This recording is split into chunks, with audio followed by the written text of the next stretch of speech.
ভোলা জেলার ঐতিহ্যবাহী লঞ্চঘাট আমাদের এই খেয়াঘাট।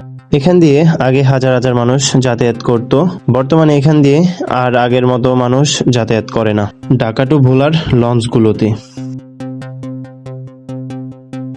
আমি এখন বর্তমানে দাঁড়িয়ে আছি আমাদের খেয়াঘাট পুরাতন লঞ্চ টার্মিনালের উপরে। মানুষের যানজট লেগে থাকতো এই টার্মিনালে, এখন আর ওই রকম যানজট দেখা যাচ্ছে না।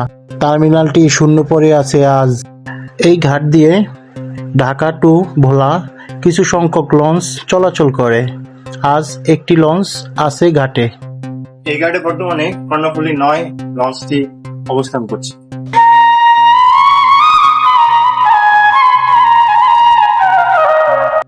এই লঞ্চ ঘাটটি ভোলা জেলার মানুষের কাছে অতীতের গল্প হয়ে থাকবে।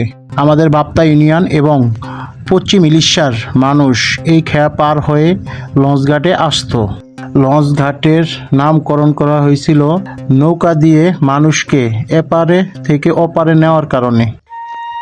সম্পূর্ণ ভিডিওটি দেখার জন্য ধন্যবাদ। ভালো লেগে থাকলে শেয়ার করে দিবেন অবশ্যই। আল্লাহ হাফেজ।